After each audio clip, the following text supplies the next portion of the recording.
Make buttons great again. I didn't get time to go to the salon today, so I'll don this at least for a little bit. No, I won't.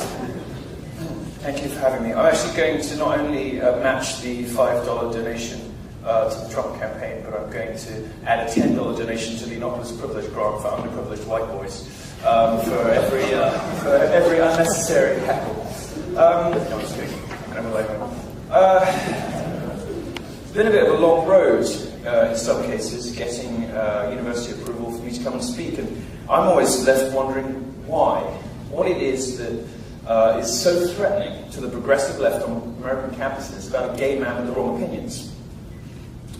And I've come to the conclusion that the quality of debate on the progressive left, as exemplified in academic departments up and down the country, in the pages of Vox and Gawker and BuzzFeed and Mike and all those other despicable places, has reached such intellectual lows that the only way that the left now has to interrogate arguments is on the basis of the identity of the speaker.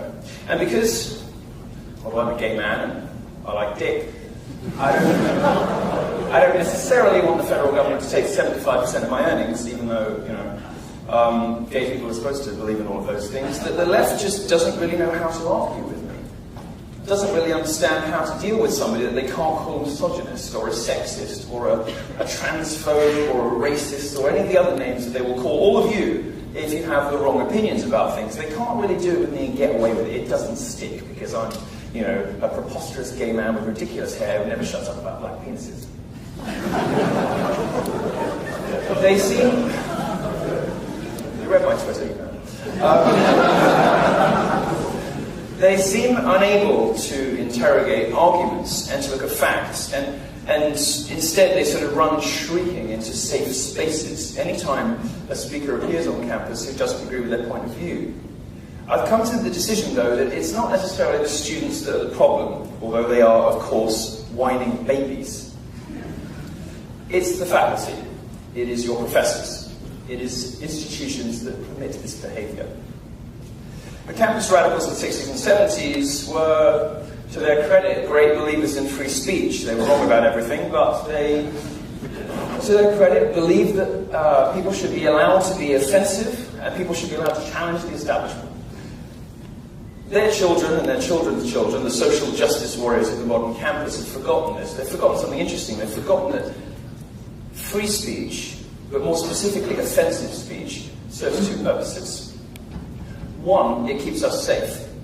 In those countries where people are allowed to offend the ruling classes, and in America that means the liberals who run academia, the newspapers, and university and the entertainment industry.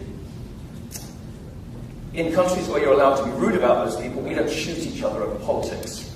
In those countries in the world where you're not allowed to be rude about the ruling establishment, people do shoot each other. But there's another more ironic failure in the left's new hostility to free speech, and it's universally hostile to free speech, whether it's the Black Lives Matter movement or feminists. They're all the same. They don't want to hear it, they want to shriek, they want to yell, they want to shout you down, they want safe spaces, trigger warnings, all this nonsense. And it's that they've forgotten that free speech, and specifically offensive speech, the right to say things that people above you don't want to hear in a manner in which might offend them, is an engine of progress, but an engine specifically of progressive progress. It is what gave us gay rights and gay marriage. It is what gave women the vote. It is what brought about an end to slavery in this country. And the left has forgotten, it seems, that what got them there in the first place was the right not just to say what you want, but the right to offend people while you do it. Now, I'm going to keep my remarks very brief because I'm being escorted off campus at 8:30 because I'm too dangerous to be allowed to be here for too long. I'm not even allowed to stay on the on-campus hotel. I have been moved to somewhere near the penitentiary, which actually I was fine with. They could have saved the hotel bill. They could have just dropped me off at the front door. I would have been fine. It's always been a life ambition of mine to fuck someone on death row. It's about as hard as it gets. You have a Supermax on your doorstep. It's very exciting. I've actually extended my stay by 3 days. I'm not leaving till Monday. I'm going to get straight to the Q&A because having a conversation, as I say, we're short on time because I am a threat to student safety because I am a gay man with opinions, so sorry about that. But I want to say just two things before we get into having a conversation, and you can ask me whatever you want about whatever you want, if I think you already have, and we'll get through the questions. The first thing is, it's really important that you remember, as consumers, as customers of this educational establishment, what you're not getting for your money. And this isn't just specific to this university, it's specific to most of them, actually. And I was at Rutgers where people smeared themselves with red paint and yelled, "This man preaches hatred." And, you know, the students are just idiots, right? These are just dumb kids who don't know anything. But it made me wonder, what are these kids learning in class? What are they not being exposed to? Well, they're not being exposed to any point of view that challenges their prejudices, and I use the word prejudices advisedly. The problem is with the staff, with the teachers, with the faculty, who are so politically homogenous that they don't even know alternative points of view, let alone want to expose you to them. And the second thing I'll leave you with is just a recapitulation, really, of the importance of offensive speech. I don't really want to come here and talk endlessly about myself as much as I enjoy talking about myself. It is my favourite subject, as anyone who follows me on Twitter will tell you. But the way that my tour is panning out, this dangerous faggot tour, it's a good name, right? Is that actually the story of the tour is of what's happening on those tour stops, whether it's protests at Rutgers, whether it's Minnesota air horns. They went to the discount store in Minnesota, and they kind of came with air horns, except some of them didn't work. So this guy sort of leapt up very enthusiastically, and his air horn went. He sort of looked at it sadly before being hauled out by the police. Somebody brought it up to me to sign later, and I just wrote, "In the end, I'll always be louder, darling." What I want to remind you of, the purpose of, the most interesting thing about this tour has been the tour itself, not necessarily the subject matter of any of these discussions, because I've realised just how infantilizing these institutions have become, and just how allergic to alternative points of view the progressive left now is. Anyone who asks for a trigger warning or a safe space should be immediately expelled, not rewarded by the institution at which they're studying with resources. Rutgers, a week after my talk, the university staged a group therapy session for people who weren't at my talk, but were so appalled and so threatened and so violated by the idea that I might, not agree with the tactics of modern third-wave feminism, that I might not like some feminists. That they had a group therapy session that involved the police, it involved the campus counselling services, it involved numerous members of the faculty, the student council. This stuff is nuts. This stuff is getting in the way of your education, and I would advise you to resist it at all turns. Every time that you hear about this stuff, you should use the most powerful, the best weapon in any free speech fundamentalist arsenal, and that is ridicule. These things are worthy of ridicule, they are deserving of ridicule. You're here, the purpose of your time here is to explore new ideas. The purpose of your time here is to challenge yourself. The purpose of your time here is to interrogate new ways of looking at the world. Your professors aren't going to help you do that in many cases, because they don't care about that. They don't believe in free speech, and they are totally politically homogenous. Many of your peers are of the same view, but fortunately you have organisations like the ones who have brought me here today, and for as long as it is still allowed, you'll have speakers like me. So, although we've sort of spoken around me and the topic of free speech and not really got onto any substantive stuff, I'm going to finish there, because I know everybody has questions, and we're going to get into, if you're here because you want to hear stuff about the wage gap, or campus rape culture, or whatever you want, I think it's going to come out during the questioning. So thank you very much for coming, because it is a brave act even to show up to these talks sometimes, because you will get social censure, you will get black books from professors, and I've heard from students here that they already have. Well, I have a message for the faculty, which is tough shit. They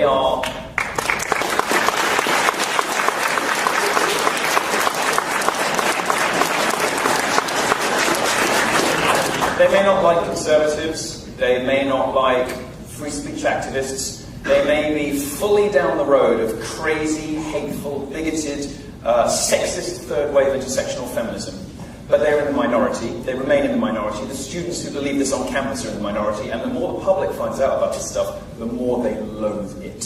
Social justice flew wildly out of control in 2015. 2016 is the year we take common sense and we fight back against it.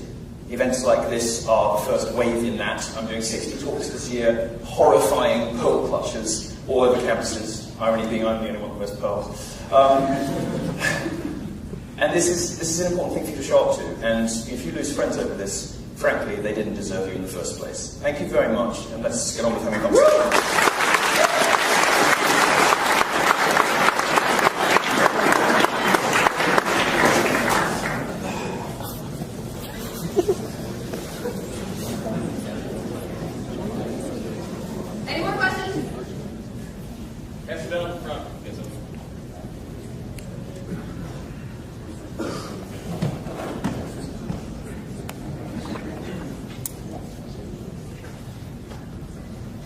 Hello? Good.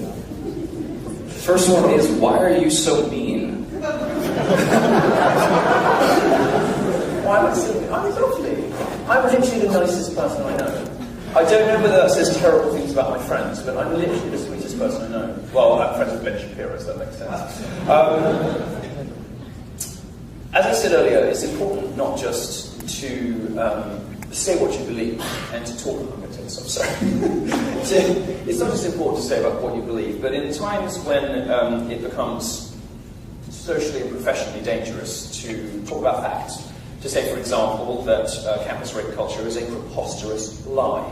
It is clearly nonsense that women on American campuses are being sexually assaulted at rates comparable to the Congo, where rape is used as a weapon of war. That's obviously nonsense. It doesn't stand up to the slightest bit of common sense. Nor does it stand up to scrutiny when you look into where these studies come from. It's crazy advocacy research. When you live in a world where it's dangerous to say, actually, do you know what? No serious economist takes the wage gap seriously. Women aren't paid differently for the same work as men. You need to revisit the dictionary and learn the difference between wages and earnings. When it becomes dangerous and difficult to say those things, because the media consensus and the academic consensus is so completely all in on these fictions, on these progressive memes that simply aren't true, it becomes difficult to speak out, and people feel very worried about losing friends. People feel worried about losing their jobs in some cases, and I think it takes polemicists, it takes people who are prepared to blow open the fire doors to start those discussions in the first place, to even raise the subject at all. If I'm occasionally mean, it's normally because they deserve it, because you are being lied to. It's very difficult to say this without sounding like some sort of Alex Jones conspiracy theorist.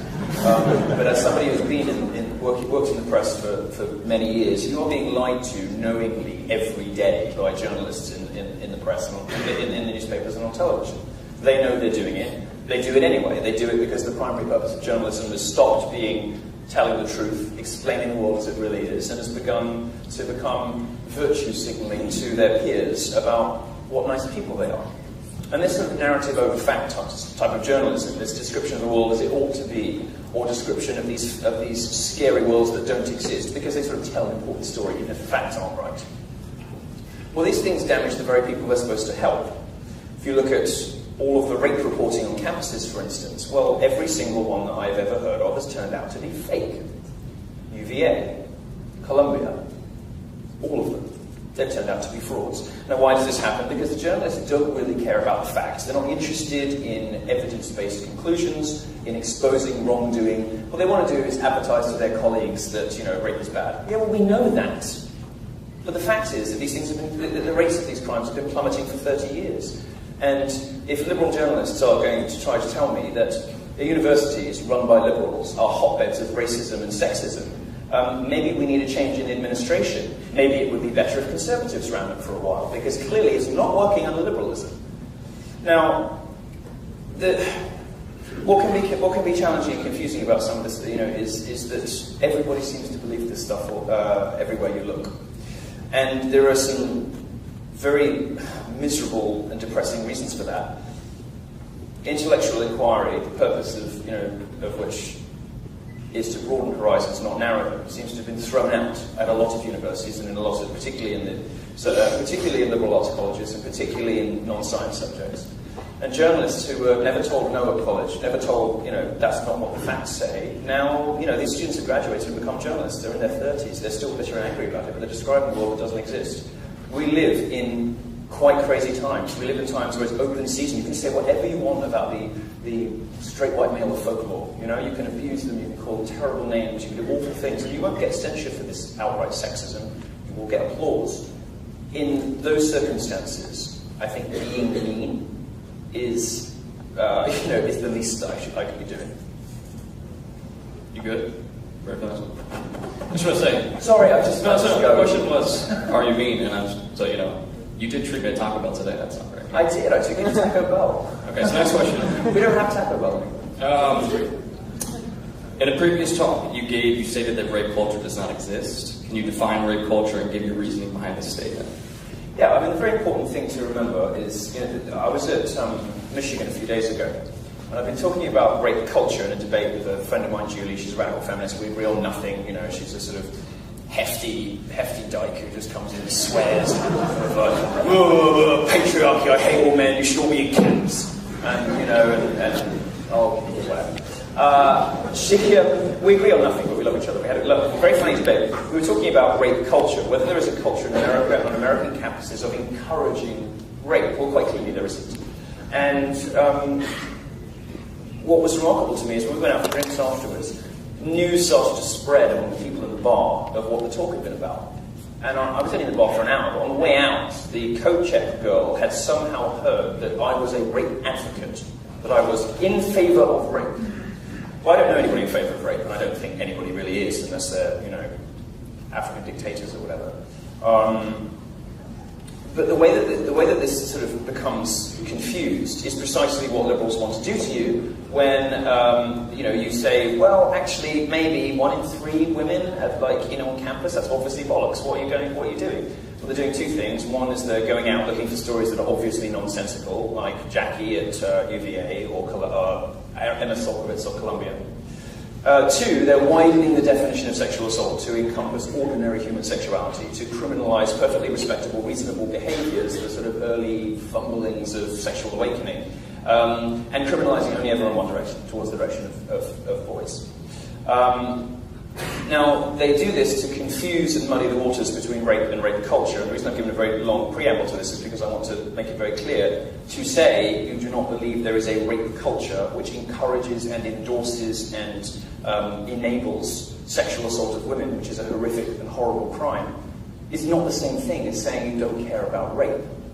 That's just what the left does to make people like me seem evil. And I'm not. What I'm suggesting is that when you lie to women about the danger that they're in, when you encourage them to go on slut walks that suggest that, whatever I wear, you can't look at me. Well, you're wearing nipple tassels, of course I'm going to look at you. If you go out drunk at 3 a.m. in nipple tassels and a short skirt in a bad bit of town, you're putting yourself in danger.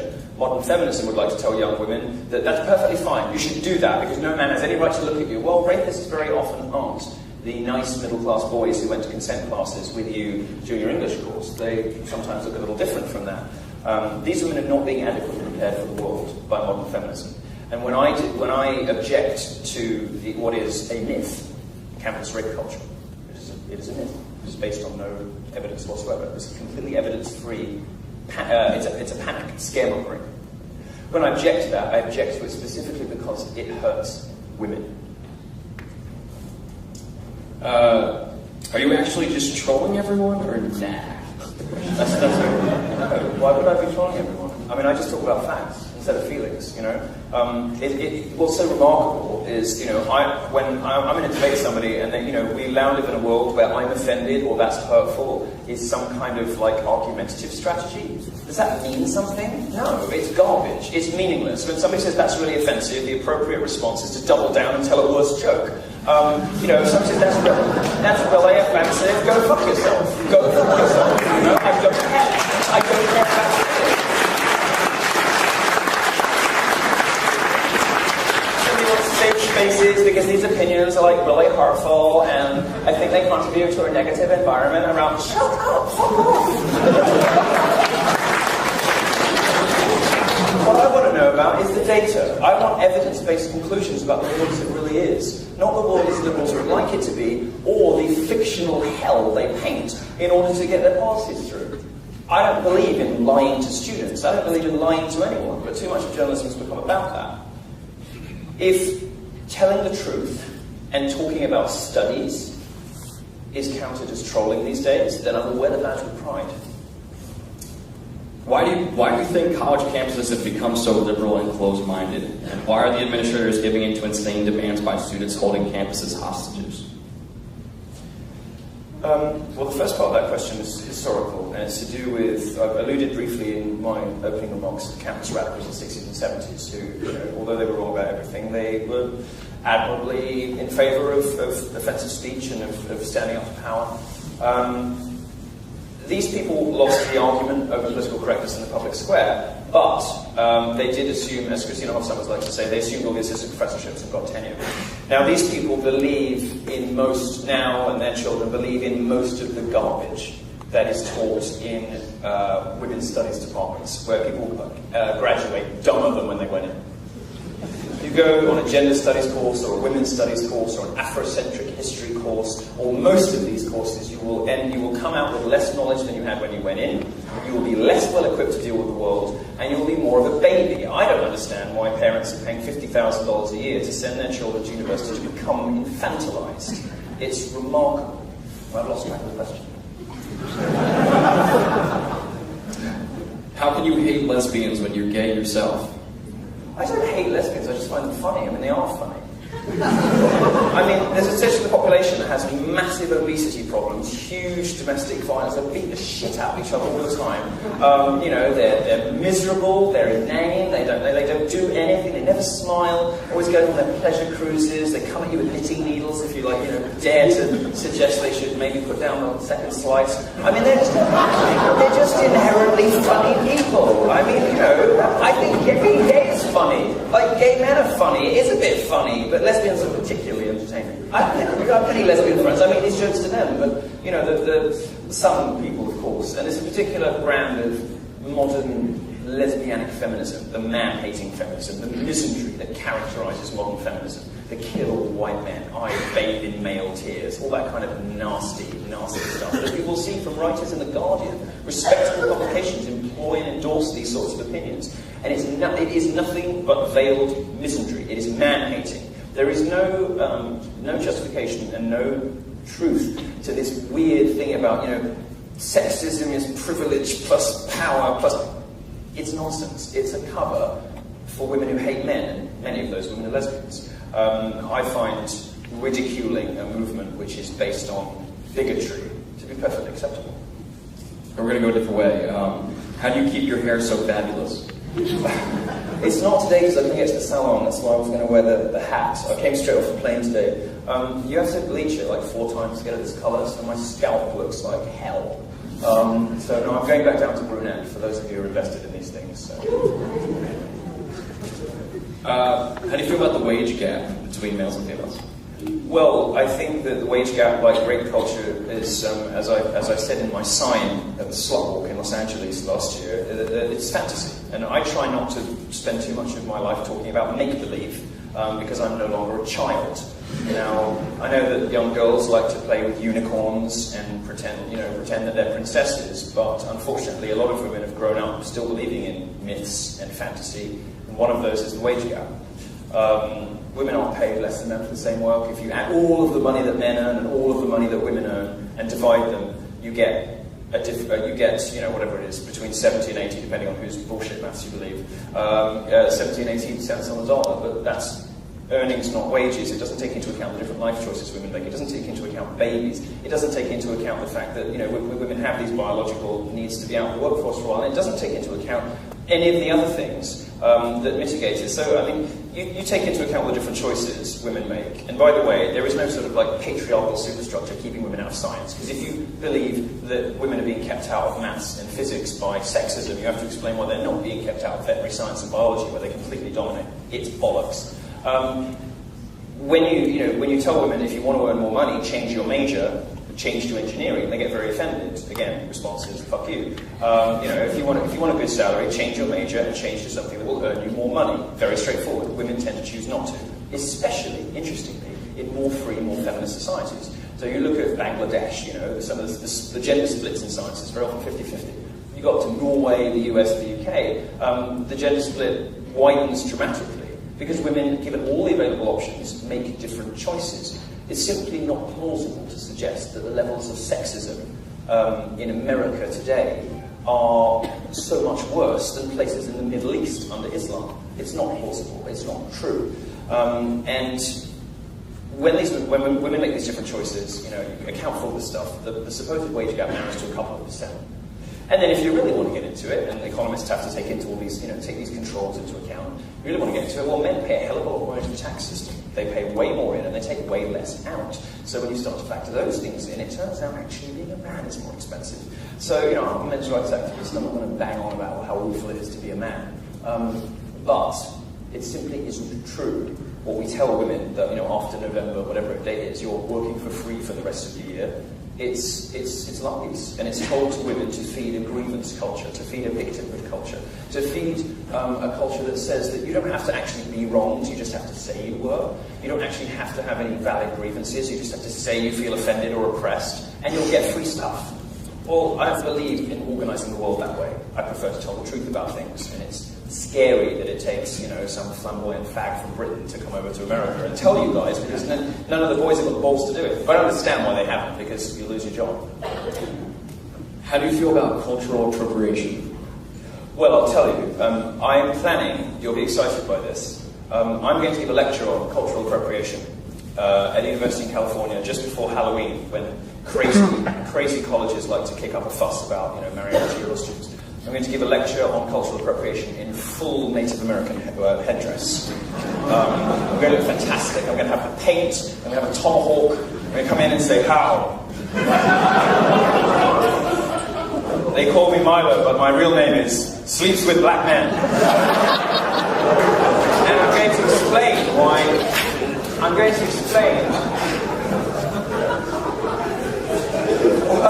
why cultural appropriation isn't a form of racism, it's how art works. Throughout history, the innovations, whether it's structural innovations in classical music, artistic influences in painting, or any other kind of cultural influx of people or styles throughout the history of every artistic medium, has always been remixed and reimagined.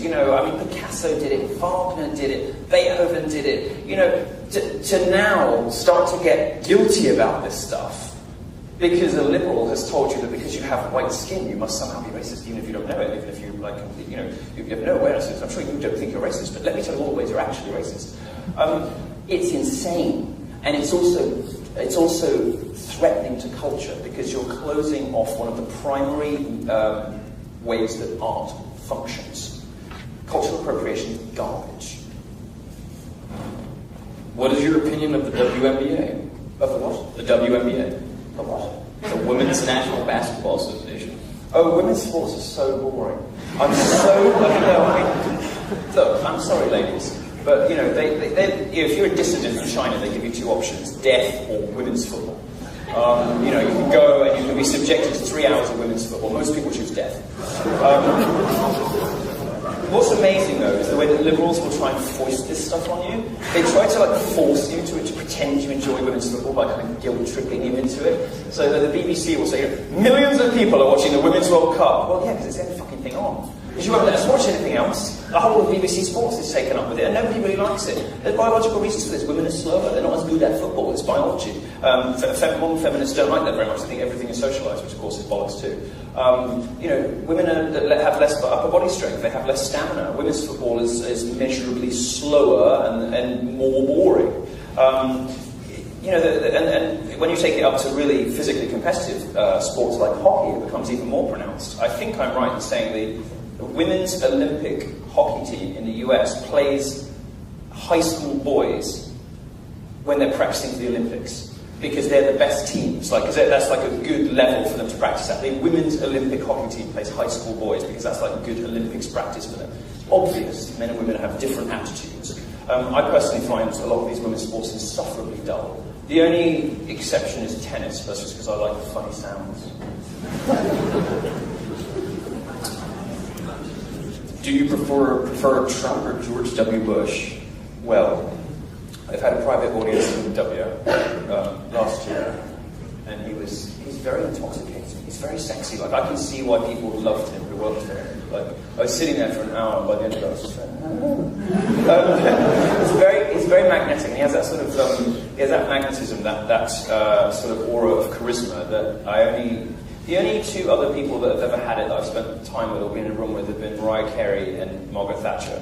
And these three people, it's a good pantheon of idols, isn't it? These three people all had that incredible magnetism. However, he did enlarge the size of the state, and was great in Iraq for a while, and, you know, he was a good president and a nice person, but I can't possibly compare him to the glory and majesty that is daddy.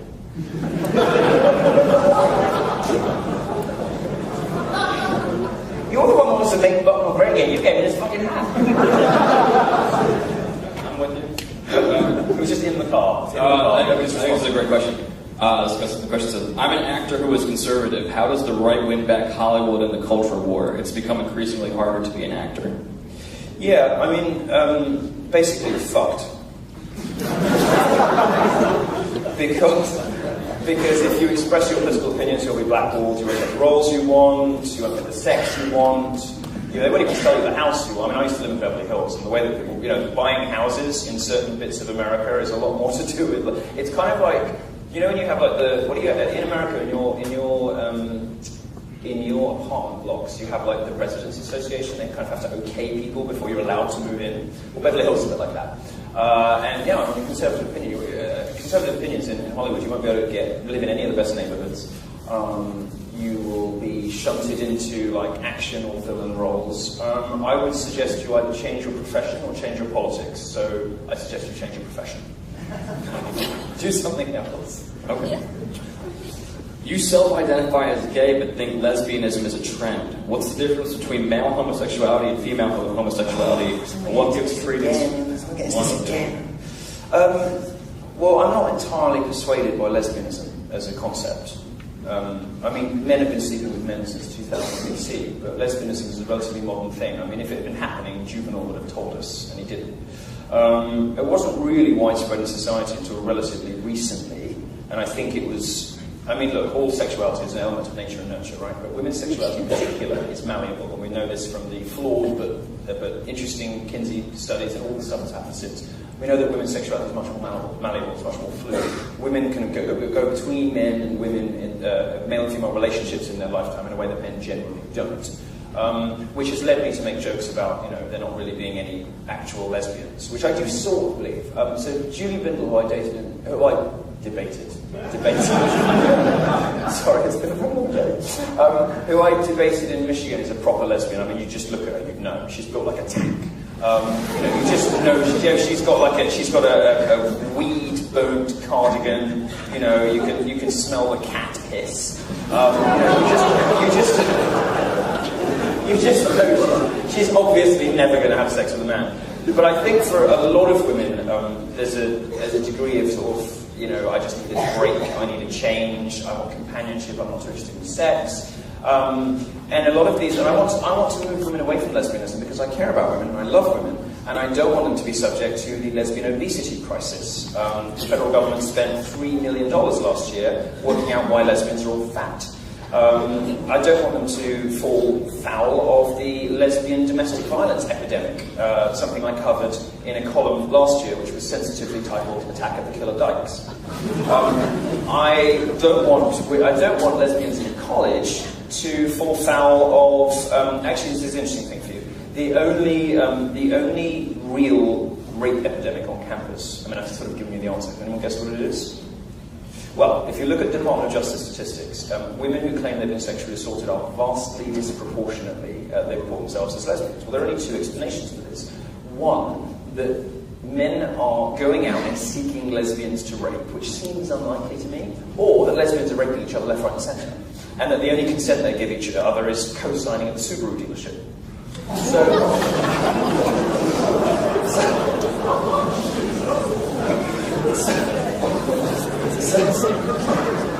I like that one. I've used that before, but it's a good one.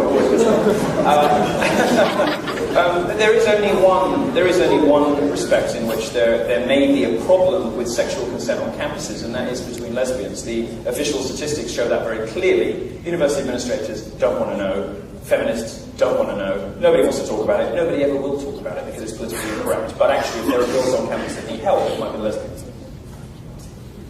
This one says, how do you not like Hillary?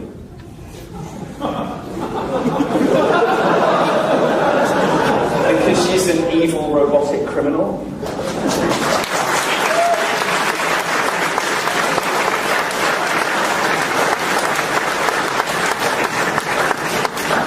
I don't have a problem with people being left-wing, but I'd rather you vote for the crazy old man than the robot. So this is why I'm confident about Danny getting his government. I'm sure he's going to be president because his only two real challenges, Sanders is going to be dead by the election, and Hillary is going to be she's going to be in the penitentiary up the road.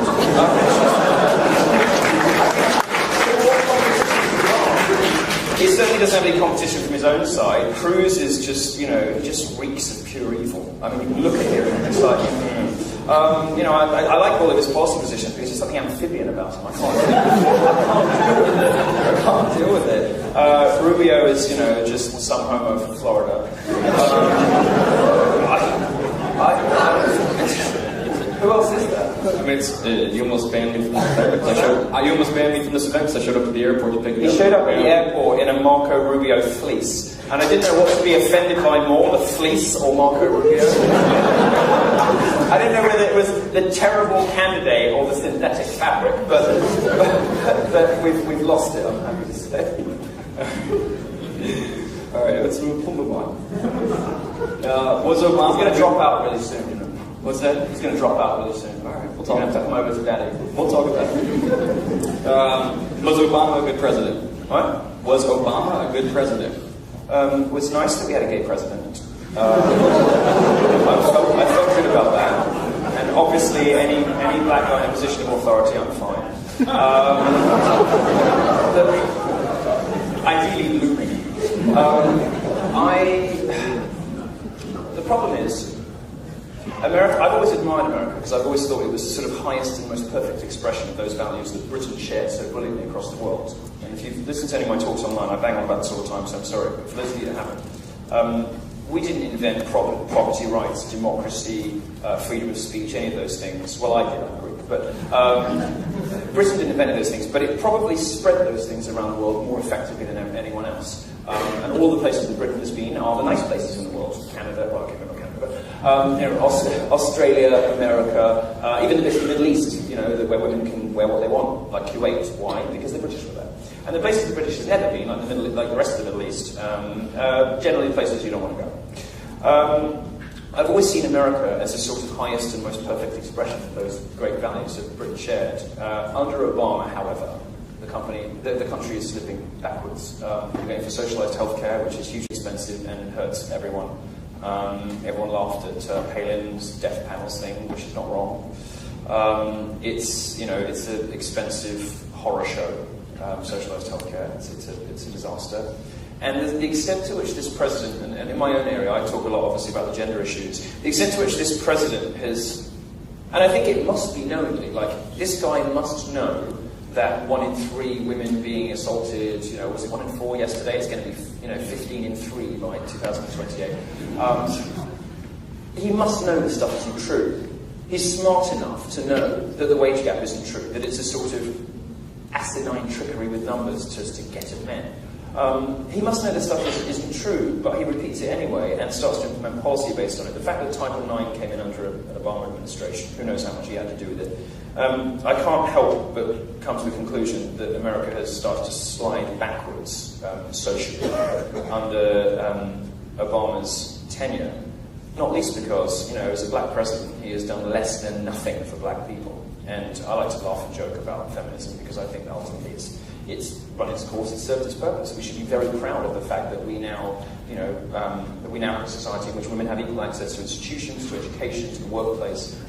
Most of the world doesn't have that. At least half the world doesn't. We should be proud of that. There's not really much left for feminism to fix. There is stuff left to do on race in America. I don't think Black Lives Matter tactics are the answer. But there is stuff left to do. Black people do still have. There's a case to be answered there, and they are still owed something.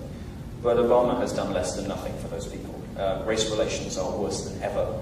Black people are in a worse situation than ever. Educational prospects for particularly for poor black women who are fucked in life. If you get born poor, black, and a woman, even in America, things are not going to be great for you. Obama's done nothing for these people. So he's done nothing for any of the touchy-feely causes, any of the social causes, really any of the things, Guantanamo, whatever. I think America has taken many retrograde steps under his tenure, and I can't in good faith say that he's been anything but a disaster. Okay. It seems like not enough people in this room did enough research on you before they got here, and I think this question needs to be asked. We need to talk more about who you like to call daddy. This question says, who do you like for president? And I'm going to add, why do you like this person for president? Well, I think Donald Trump is great, and I'll tell you why. There are people who vote for Trump because they agree with his immigration position, particularly people who are worried about wages being shoved down. There's another set of people who like Trump, and the other set of people is me, and it's those mysterious women, Hispanics, highly educated people who somehow vote for Trump, and liberals like that. How can you? That's the most intelligent response they have to it. Well, it's a very simple reason. The current parties are no longer fit for purpose. The Democrat Party is a mess. The Republican Party deserves to be destroyed. It is no longer fit for purpose. It disrespects and betrays its own base. It no longer practices conservative principles in government. It deserves to be ripped in two. If we believe in conservative vision of the world, the Republican Party is not going to get us there. So that plus the fact that I think there's been a realignment in politics in the West in the last 20 years.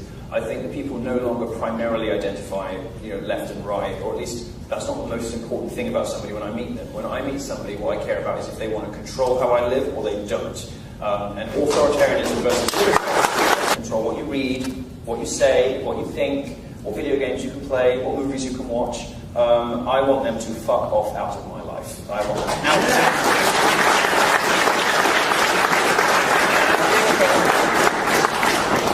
And I think Trump, for all of the likelihood that he will have some enlargements in various parts of the state, it's going to take a lot of people to get 11 million immigrants out for a start. For all of the risk that he might be a big statist, I like the idea of Trump at least because he is a gigantic middle finger at an establishment that has failed.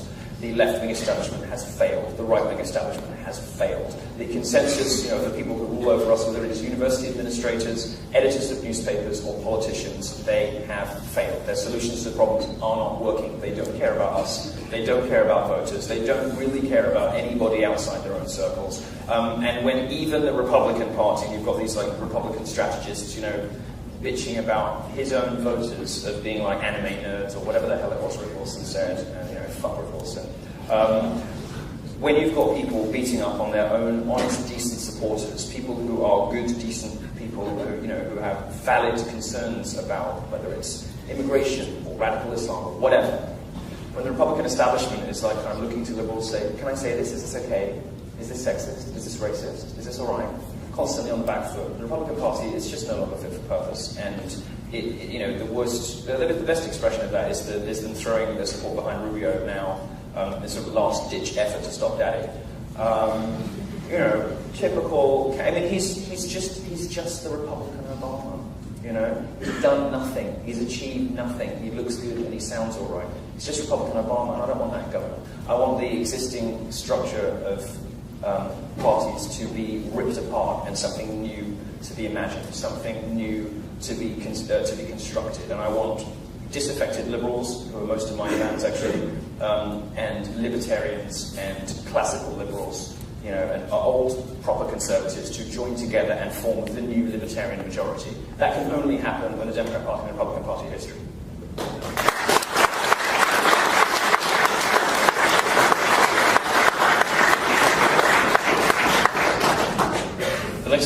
is, why are you gay? To annoy my mother. Well, I've written a column about this, and the column is called "I'm so bored of being gay." I remember distinctly the day when I decided to start bringing home drug dealers and making sure that my mother found them in my bed. And I don't know whether I was particularly sexually attracted to them or whether I was just I really got off on the idea of my mother being horrified. But it sort of stuck, and I'm in a rut now. The problem is when you constantly seek sex that is transgressive, and you can probably tell from my Twitter and my columns this evening that I like to kind of push the button a little bit, and sometimes it works and sometimes it doesn't, whatever. But I like things that are naughty and transgressive, and I like to wind people up a little bit, and I like things that are forbidden. After a while, your sex life becomes very boring, and you have to constantly sort of up the ante. And I now understand, feminists, who are these sex policing feminists who kind of want to control your sex lives. They're secretly all BDSM freaks, right? This is true. I mean, they all desperately want to be choked and tied up and beaten. Every single one I've ever looked into in my reporting career has got like BDSM history. They all love being like brutally dominated at night, and then during the day it's all like, how dare you even look at me?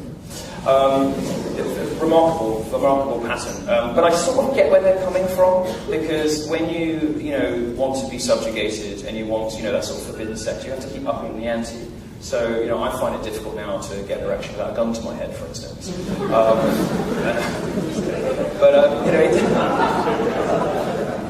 I do think, though, that now gay people are endlessly mollycoddled in society, sort of pacified and sucked up to. Gay people now, it's almost seen as a mark of moral virtue to be homosexual. I don't know how that happened. I think that I might have to join the only remaining marginalised group, which is straight white males, and become heterosexual for a while. Are atheists bad people? No, they're just dumb. I don't mind atheists. I find them entertaining because they're dumb, and stupid is always funny. And I find them incredibly thin-skinned. They're almost as thin-skinned as feminists. So I was giving an interview to Dave Rubin, who's a fun talk show host in California. And I just said, what I love about atheists the most is how thin-skinned and touchy they are. And the first comment under the video is, how dare you say we're thin-skinned? They're very, very reliably angry about everything. And they just repeat the same 3 fucking lines from Dawkins. And it's like, I don't think they're bad people. I just feel sorry for them. Tell us about your first kiss. I don't really kiss. I don't like it. It's difficult because there's a pillow in the way. I'll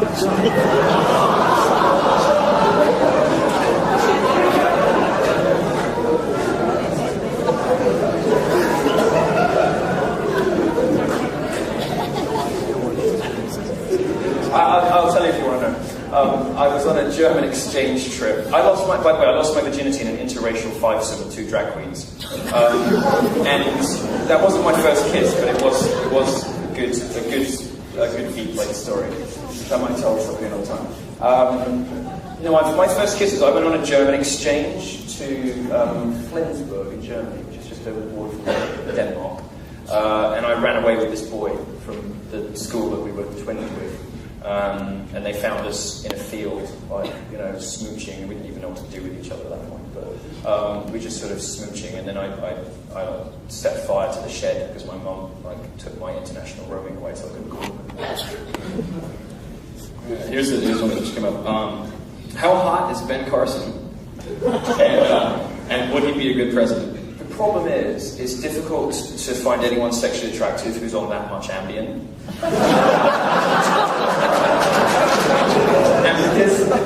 and because I'm the girl, I'd have to do all the work because he just went, you want to fuck? I'd have to do all the work, and sometimes mama needs love too. For the only black man I don't want to sleep with, and he's fine, I would, but the only black man I don't want to sleep with are Obama because he's spindly and repugnant, and probably DeRay Mackison from Black Lives Matter because he'd accuse me of rape or something. What is your opinion on Black Lives Matter movement? DeRay's not hot. It's funny, you know, he's sort of, he's in a weird position, because he kind of like he likes the fact that he's gay, and he'll tell progressive journalists he's gay because it's like another oppression point for him, but he doesn't make a big deal out of it with the black, you know, with a lot of his black followers, because they don't like it. So it's quite funny. What following his Twitter is total schizophrenic. As I said earlier, I think that black people are owed something in this country still. I think there are huge race problems still. I don't think there are gender problems. I think middle-class white women are the most privileged group in the history of our civilization. They have everything. But black people in America, not so much. I don't think that Black Lives Matter, which preaches divisiveness and hatred and bigotry, is the answer. I find it striking that so many of the things that Black Lives Matter want look a lot like what the KKK used to want. Segregated dorms, racial division, you know, amped up rhetoric about the evils of colonialism and white people, or the other way around, whatever. You know, it's striking just how much these hateful race-based movements look like each other in mirror image. And I think it's important for people to realise this is not a movement about equality, it's a black power movement. And you know, to be completely straightforward with you, you know, like most of the kids who support this aren't proper black supremacists, they're just ill-educated. I'm a black supremacist. You know, I don't even sleep with white people. You know, I'm a black supremacist. But most of these kids, you know, are just very poorly educated. They've been taught that they're to identify something about themselves that they can use for grievance and victimhood points. They've been taught to identify something about themselves that will get them free passes. They have been fed pseudo-history. And we didn't need to do that, because most of the history is true, and the real history is horrifying enough. But if you ask these kids, you know, about the black experience and about black history in America, they start coming out with stuff that just never happened. I don't think you need to lie to people to redress past wrongs. But I also don't, although I'm a Catholic, I don't believe in this sort of metaphoric original sin where young white people have got to pay for the sins of their forefathers by prostrating themselves at the altar of Black Lives Matter and saying, I'm sorry, I'm white. I don't think that's hugely constructive or helpful for anyone. It just stokes bigotry and hatred. It's just another way that the left produces the bigotry it says exists, which very often doesn't in the first place, and then uses what it has produced as justification for its own existence. This Kafkaesque cycle of you know, desperate bigotry creation and advertisement that the left does so much. I think Black Lives Matter and modern feminist movement are the two best examples of that in America today, and they are both poisonous. If you had to describe yourself as an animal, what would it be and why? And in parentheses, don't be. That's a terrible question. Who asked that question? Who are you? Oh no, you. Idiot question.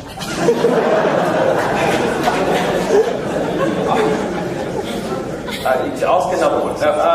If I were an animal, no, I know what I would be. Do you know those huge spiders in Australia that look terrifying, look like they're going to kill you, but they're actually like they have no venom? So like they get banned from everywhere, but then when you touch them, you find out they're lovely. I'd be that. All right. If you had to choose between Bernie or Hillary, who would you pick? Who? Bernie Sanders or Hillary Clinton? Oh, well, Bernie all the way.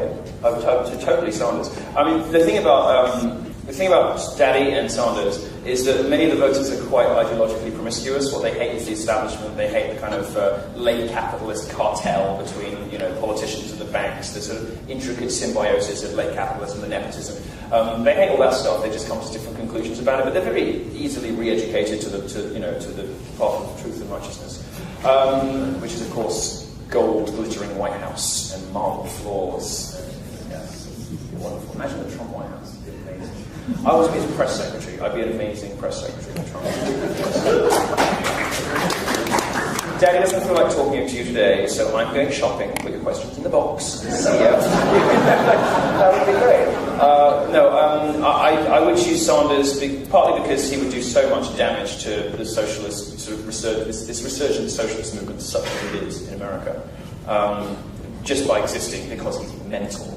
But mostly because we simply cannot have a Clinton in the White House again.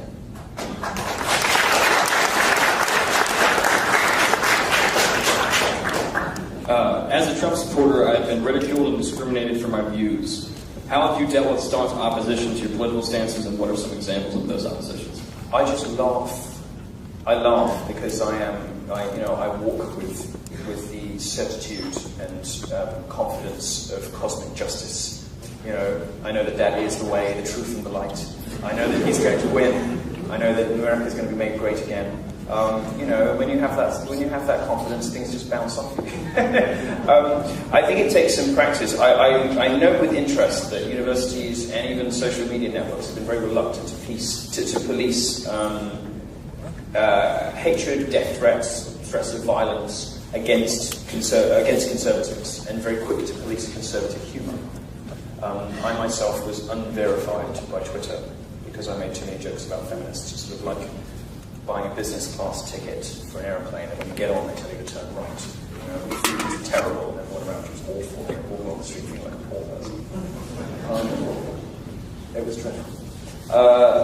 They're very quick to police conservatives, very slow to police progressives, because these networks, such as Twitter in particular, believe that hatefulness toward conservatives is perfectly justified. Well, there's a reason why this happens. I give a very, very short, simple history lesson. It's easy to be a progressive. It's easy politics, and it's easy principles, because all you ever have to do is give people free stuff, whether or not you know how you're going to pay for it. Tell them that they are victims, and that you love them and believe everything they say. And make them feel good for a couple of years, as long as you're in government. Conservatives take different and often longer and more sensible views about things. We want the same things as liberals do. We want the world to be prosperous and equal and happy. We believe that when everyone has equal access to education, that's good for the market, because we get all the best brains, all those brilliant minds stuck in underprivileged areas because they've got crap schools and they never get to Harvard. Affirmative action isn't the way to do that. You've got to give them better schools. We believe in all the same things, but we just have a different way to get there. Conservatives and even libertarians sometimes have to plot a course which doesn't fit neatly with electoral cycles.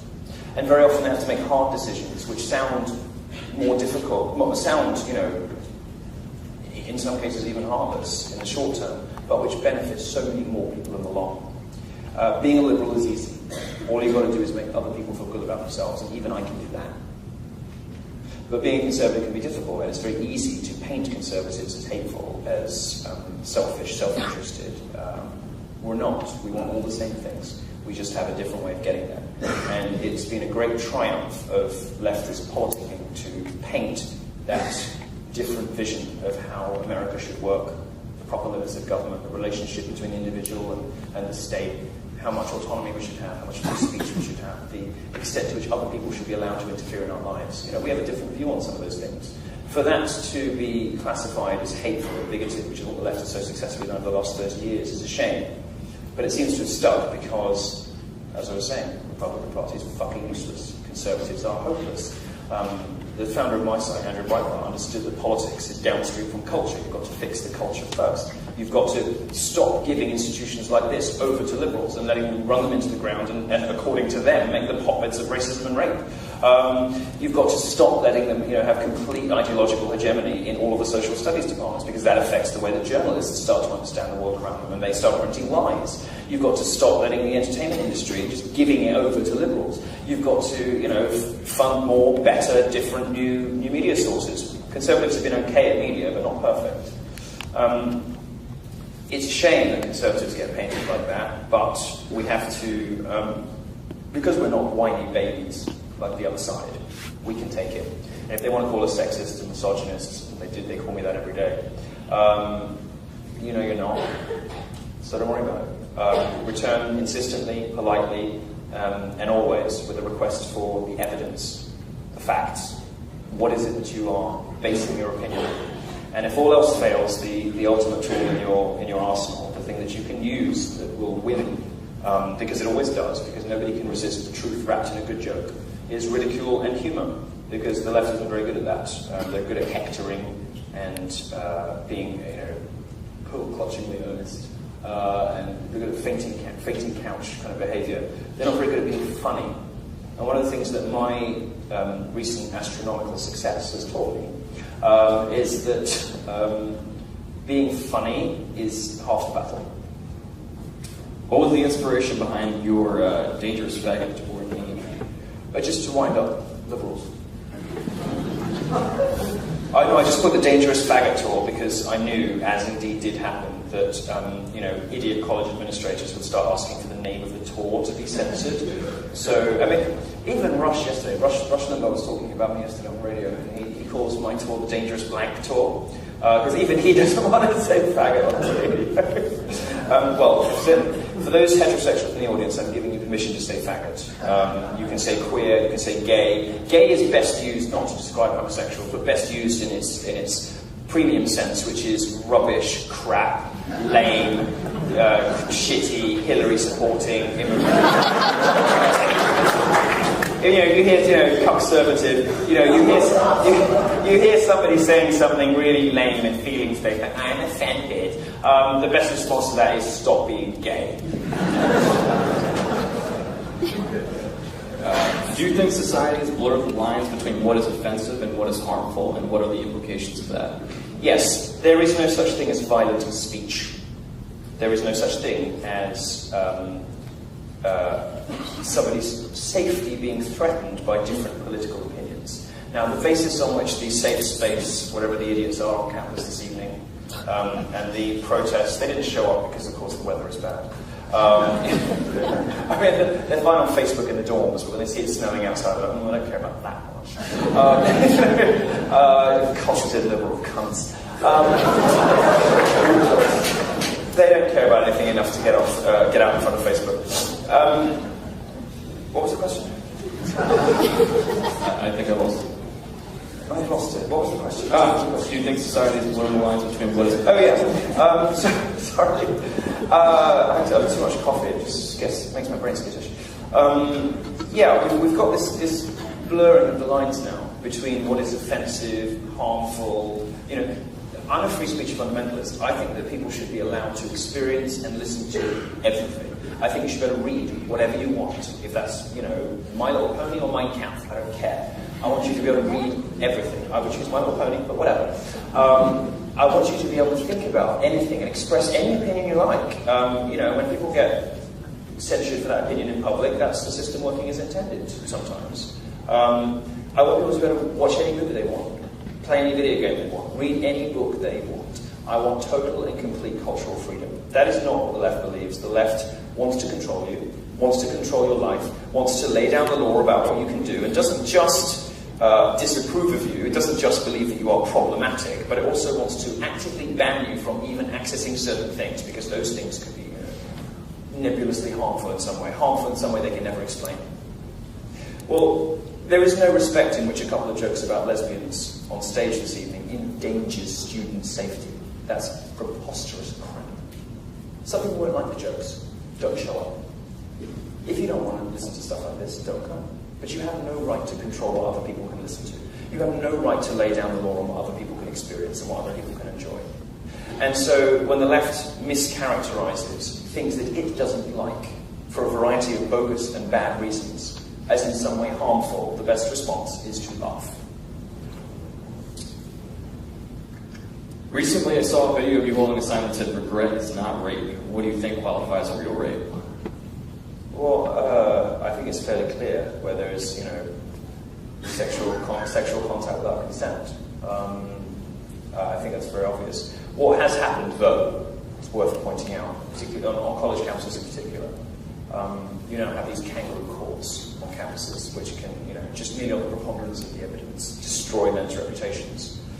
And you can't really blame people for being sceptical about some of this stuff when every single case they hear about turns out to be fake, but of course many of them aren't fake. It doesn't do women any favours at all to lower the burden of proof on serious sexual crimes. And also to do what the left always does, which is widen the definitions of offences.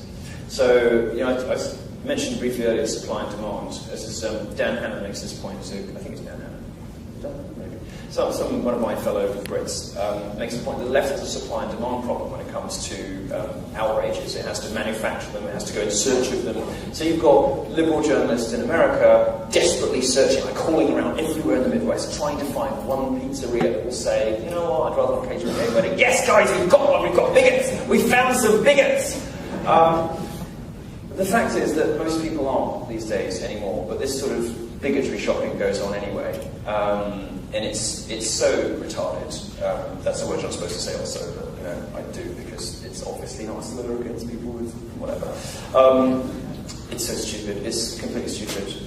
Yeah, let's move on. You said in the conversation with Joe Rogan that you would choose not to be gay if you could, and that everyone should. Can you expand on why this is and answer whether or not you think others can choose their orientation? Well, so the gay lobby started a big lie in the 80s. Now, the religious right was saying that homosexuality was a sinful lifestyle choice. It was an immoral way to behave, an immoral set of decisions that you were making. It was based on Christian doctrine that, you hate the sin, not the sinner, right? So you can love this person, but what they do is not making God happy. So Christians would say homosexuality is a sinful lifestyle choice. The gay lobby were kind of stumped by this because, of course, according to the Christian's own set of values, yeah, it is. There's no way you can go from that, really. So what they did is they kind of came up with this gay gene thing. It's like, wait a minute. What if we're like black people? What if we were born this way? And we've got no way to change it. That would make everybody who doesn't like us into the most massive bigots. Let's go with that. So they invented "Born This Way," which is now a cultural trope, even in a couple of years ago in Lady Gaga's songs. But it's a lie. It's not true. The science suggests that it's a mixture of nature and nurture. Steven Pinker thinks it's mostly nurture. In my own experience, it's certainly mostly nurture. I think when I said on the show, if I could choose not to be gay, I probably would. I meant it because it's more difficult being homosexual. I mean, I get a lot of mileage out of it, but I quite like to have kids, and I'm not sure that I want to bring kids up in a gay household because so much of sexual orientation is nurture. I don't want to be responsible for him or her not having the best possible, easiest life. I mean, if we could choose, we would all have our children, heterosexual, if only to give them a happier, better chance in life, a better start, to spare them pain. For myself, I said I'm kind of stuck in the rut now. I try it once a year, just to make sure that I still don't like it. I find a willing volunteer, and it's never much fun. I get bored after 10 minutes. I probably would have changed it. If I could take a pill and change it overnight, maybe. Probably not now, because it would be professionally disastrous. I was away for a few years. You know what I do want to do, though? I do want to do that pray the gay away therapy, just to see if it works. Because lots of people say it works, and lots of people say it doesn't work. And people say it doesn't work, it's always bigoted, hateful, religious, nonsense. But there are just as many people who you will never hear about because the media doesn't report on them, who say, yeah, transform my life. I've got a wife, and I've got kids, and I'm happy now, and I wasn't before. There are all kinds of explanations that the left will come up with us, just internalized bigotry or whatever. But I'd quite like to try and see. I want to make an edit to this next question to make it better. It says, who is your celebrity crush? And I'm going to say, you can't say Trump. Pass me daddy. Make a Trump. Oh, God. I like Sofia Vergara. The wife in Modern Family. Me too. And I like her husband too, actually. Joe Manganiello is good too. You like that too, yeah. Your girlfriend is here. I didn't say that. You know she's here. Oh, you might like him. I like Joe Manganiello, her husband, as well. He's basically the perfect man. Who else do I like? Palin's still hot. And, I don't know, Idris Elba, but I don't want him to be Bond. I want him to be Bond. What? Jeb Bush, you mad. Mad. Definitely not Marco Rubio.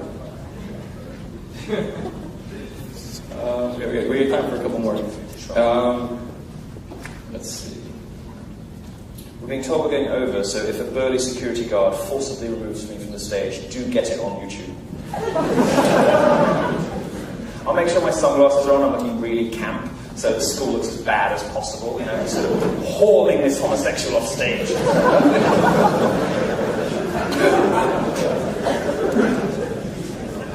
I'm going to pick wisely.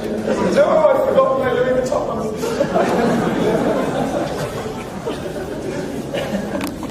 Do you have any advice for an aspiring journalist? Yeah, don't do it. Don't do it, because the chances are you're not going to be as witty, talented, good-looking, fashionable, well-connected and successful and humble as me. Chances are you won't share my natural modesty. No, I mean, look, I've got very lucky, despite my obvious natural gifts. And the chances are you won't have those gifts, and even if you do, you probably won't make it. You will never make any money. I only make a lot of money because, you know, I was a property developer before. I made a ton of money, and I have other sources of income, but I couldn't live on a journalist salary. I certainly couldn't dress like this. So I would advise you to do something else, because you're never going to make money at it. And most people only want to go into journalism to express their own opinions. And frankly, the industry needs a bit less of that, a bit fewer hot takes, and more people who just want to break stories. And by and large, people aren't ready for that sort of life until they get into their 20s, until they get into their late 20s, early 30s. So right now, there are some things. Just a few more. How do you feel about women? How do I feel about? How do you feel about women? Women? Yes. I love women. Where would gay men be without women? We love them, you know. We get to tell them what to wear. We get to tell them what's wrong with their relationships. You know, they come to us for advice. We buy them drinks because they're all broke and they hate their boyfriends. You know, it's a great symbiotic relationship. We get company. They get, you know, everything they need to be good women. You know, and fashion advice and dating advice, because we understand men and they don't. So it's a very perfect symbiotic relationship. All my best friends are women. They hate everything I say on the subject. No, I mean, look, it's when you like to make jokes about things, and particularly you like to make jokes about things when you know people in the audience are going to be like, how dare you, it's ridiculous, I'm not going to make a big deal out of it because I don't want to look like a prude, but what a bigoted, misogynist bastard. And you combine that with a career that involves exploding feminist myths. It's easy for somebody to paint you as a misogynist. I would urge you, however, to consider me an equal opportunities offender. I am rude about everyone equally. I hate everyone. You know, if I make jokes that aren't to your liking about one particular group, you can just hang around for 20 minutes and I'll make a joke about a group you do like later. Really? We've almost gone through all the questions. I have, here's a good one. What do you find most attractive in a man?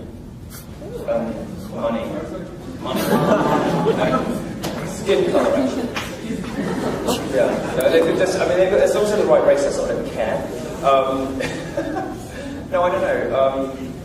I always have like one main boyfriend. He's never going to see this, so I can tell you. I have one main boyfriend who can actually like bring in a living. Like they're normally doctors or bankers or something. And then I have like a couple of like sex boyfriends. And the sex boyfriends are, you know, like personal trainers and athletes. And I take them out, and then the proper boyfriend takes me out. So it's complicated. See, my people have options your people don't have. We're given quite significant license, freed from the institutions. This is like gay marriage is such a shame. My God, we want to settle down with one person. We have license to experiment, to push the boundaries of what could be thought and said, the limits of speech, the limits of comedy, the great sort of innovations of drag culture, pushing taboos. You know, we're allowed to do this stuff and get away with it. If I were heterosexual, I couldn't say half the things I've said on stage, even though they're just, you know, a combination of facts and bad jokes. It's a shame, therefore, that homosexual culture is becoming very conservative, socially conservative, and we're going towards institutions like marriage at precisely the time straight people are running away from them, and straight people should be returning to them. But when I look for partners, I look for somebody who doesn't buy in, doesn't particularly want to settle down with, you know, the car, there's 2 up, 2 down, the kids, the terrible jobs, you know, just the sort of the mundane, sort of humdrum terrible heterosexual existence. Because I like the fact that gays have been overrepresented in, the arts, philosophy, as inventors, as politicians, as all sorts of things. I think it's partly because we live slightly transgressive lives. We take more drugs than you do, we have more sex than you do, we stay out later than you do, we do all sorts of things that you're not really allowed to do. We bring drug dealers home that our mothers discover them in our bedrooms. We experiment more with life generally, which is why we're overrepresented in those creative professions. And when I look for a man, I look for somebody who's interested in doing that with me. Two more. Sure. This one says, please ask Milo what his favorite ice cream flavor is. Seriously, I'm serious. I'm not really allowed ice cream anymore because I'm Greek, and when I hit 30 it starts to show. So I have a trainer now that I take with me on tour, and I eat terrible, terrible shit, like protein shakes. Have you ever had a protein cookie? Has anyone here ever had a protein cookie? It's fucking disgusting. Awful. So I'm trying to get into shape at the moment, so I'm not allowed ice cream. When I did like ice cream when I was a kid, I liked mint chocolate chip. And now I think I like anything with caramel in it. You wanted me to say double chocolate, didn't you? No. No, anything with caramel in it. Alright, here's the last one. Where does this social justice warrior agenda end? 2016. It ends 2016. This is the year we beat social justice. This is the year it has jumped the shark. It made so many mistakes, so many strategic errors in 2015. Going after Matt Taylor, the hero scientist who landed a probe on a comet, and all that progressives wanted to talk about was a shirt that his female friend made for him that had some cartoon boobs on it. This is the insanity of the left, focusing on ever more tiny minutiae, ever more hysterically. It's a sign of a movement crisis, the sign of a movement that has nothing left to fight for. The extent to which they overplay their hand, inventing these grievances like mansplaining, manslamming, manspreading, whilst ignoring genuine abuses against women in the Middle East. They've got nothing to say about radical Islam, but everything to say about some white guy who looked at them too long on the tube, or had his legs spread, or didn't leap out of the way fast enough on the pavement. Fuck those people. And I think the more that the public discovers about social justice, the more the public finds out about feminism and all the awful lies they tell about men, the terrible things they say, the more these social justice warriors will become marginalised and ridiculed, the less people will vote for political candidates who support those positions, and the more people will start to ridicule journalists who uncritically and credulously parrot those fact-free, feelings-based lies. This is the year, I think, when much of this stuff gets totally exploded, and the rise of populist candidates like Daddy show, I think, that people are sick of it. I just want to thank everybody. Help me thank Milo for coming out tonight. Really appreciate it.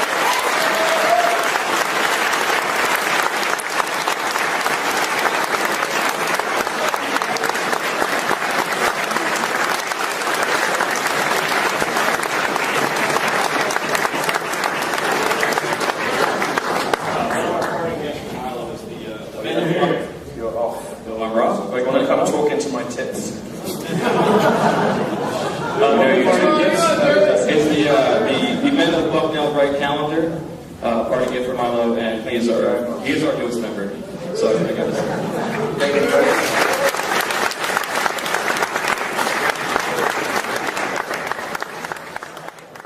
All of them.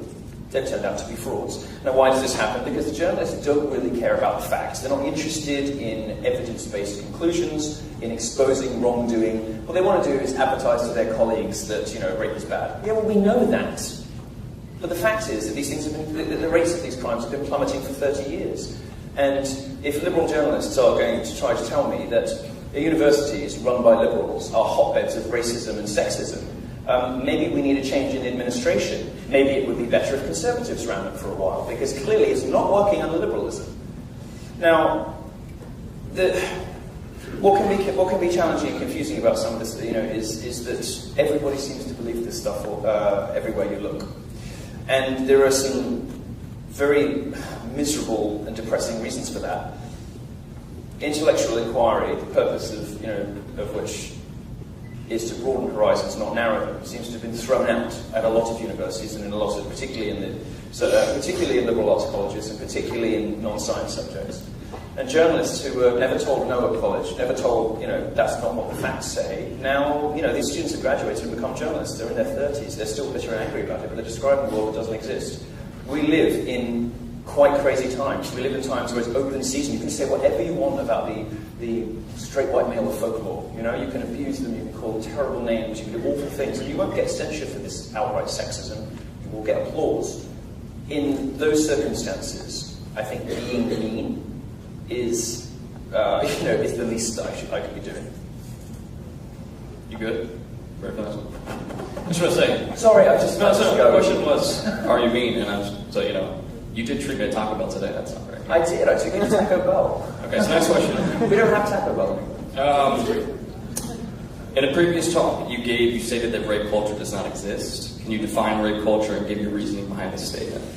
Yeah, the very important thing to remember is, I was at Michigan a few days ago, and I've been talking about rape culture in a debate with a friend of mine, Julie. She's a radical feminist. We agree on nothing. She's a sort of hefty dyke who just comes in and swears, like, patriarchy, I hate all men, you should all be in camps, and whatever.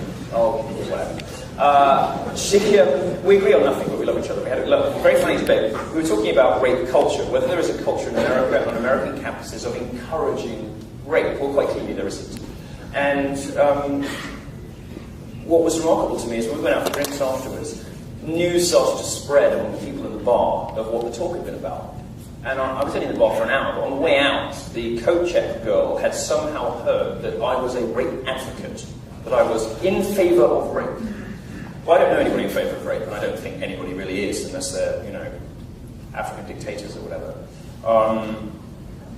But the way that this sort of becomes confused is precisely what liberals want to do to you when, you say, well, actually, maybe 1 in 3 women on campus. That's obviously bollocks. What are you doing? Well, they're doing 2 things. One is they're going out looking for stories that are obviously nonsensical, like Jackie at UVA or Emma Solkovitz or Columbia.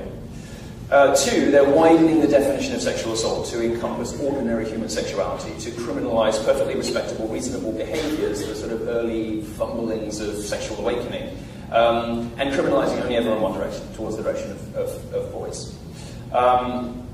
Now, they do this to confuse and muddy the waters between rape and rape culture. And the reason I've given a very long preamble to this is because I want to make it very clear to say you do not believe there is a rape culture which encourages and endorses and enables sexual assault of women, which is a horrific and horrible crime, is not the same thing as saying you don't care about rape. That's just what the left does to make people like me seem evil. And I'm not. What I'm suggesting is that when you lie to women about the danger that they're in, when you encourage them to go on slut walks that suggest that whatever I wear, like you can't look at me. Well, you're wearing nipple tassels. Of course, I'm going to look at you. If you go out drunk at 3 a.m. in nipple tassels and a short skirt in a bad bit of town, you're putting yourself in danger. Modern feminism would like to tell young women that that's perfectly fine. You should do that because no man has any right to look at you. Well, rapists very often aren't the nice middle-class boys who went to consent classes with you during your English course. They sometimes look a little different from that. These women are not being adequately prepared for the world by modern feminism. And when I object to what is a myth, campus rape culture, it is a myth. It is based on no evidence whatsoever. It's a completely evidence-free, it's a panic, scaremongering. When I object to that, I object to it specifically because it hurts women. Are you actually just trolling everyone, or nah? That's no. Why would I be trolling everyone? I mean, I just talk about facts instead of feelings. What's so remarkable is, when I'm in a debate with somebody, and then, we now live in a world where I'm offended or that's hurtful is some kind of argumentative strategy. Does that mean something? No, it's garbage. It's meaningless. When somebody says that's really offensive, the appropriate response is to double down and tell a worse joke. If somebody says that's really offensive, go fuck yourself. Go fuck yourself. I don't care. I don't care about it.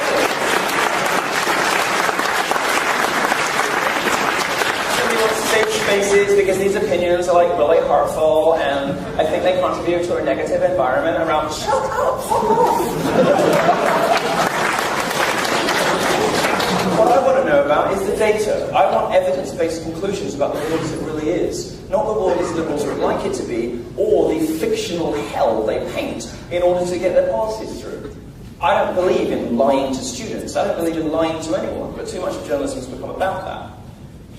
If telling the truth and talking about studies is counted as trolling these days, then I will wear the badge with pride. Why do you think college campuses have become so liberal and closed-minded? And why are the administrators giving in to insane demands by students holding campuses hostages? Well, the first part of that question is historical, and it's to do with, I've alluded briefly in my opening remarks to campus radicals in the 60s and 70s who, although they were wrong about everything, they were admirably in favour of offensive speech and of standing up to power. These people lost the argument over political correctness in the public square, but they did assume, even if you don't know it, even if you you have no awareness of it, I'm sure you don't think you're racist, but let me tell you all the ways you're actually racist. It's insane, and it's also threatening to culture because you're closing off one of the primary ways that art functions. Cultural appropriation is garbage. What is your opinion of the WNBA? Of the what? The WNBA. The what? The Women's National Basketball Association. Oh, women's sports are so boring. Look, I'm sorry, ladies, but if you're a dissident from China, they give you two options: death or women's football. You can go and you can be subjected to 3 hours of women's football. Most people choose death.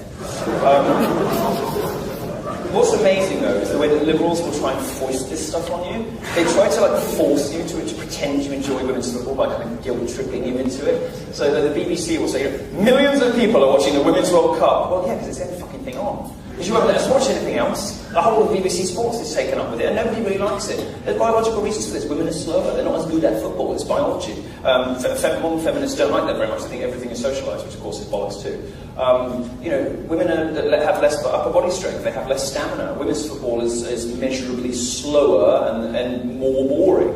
And when you take it up to really physically competitive sports like hockey, it becomes even more pronounced. I think I'm right in saying the women's Olympic hockey team in the US plays high school boys when they're practicing for the Olympics, because they're the best teams. That's like a good level for them to practice at. The women's Olympic hockey team plays high school boys because that's like good Olympics practice for them. Obvious, men and women have different aptitudes. I personally find a lot of these women's sports insufferably dull. The only exception is tennis, that's just because I like the funny sounds. Do you prefer Trump or George W. Bush? Well, I've had a private audience with W last year, and he's very intoxicating. He's very sexy. I can see why people loved him who worked for him. I was sitting there for an hour, and by the end of it, I was just it's very magnetic. And he has that sort of magnetism, that sort of aura of charisma that the only two other people that have ever had it that I've spent time with or been in a room with have been Mariah Carey and Margaret Thatcher. And these three people, it's a good pantheon of idols, isn't it? These three people all had that incredible magnetism. However, he did enlarge the size of the stage, and it was great in Iraq for a while, and he was a good president and a nice person, but I can't possibly compare him to the glory and majesty of his daddy.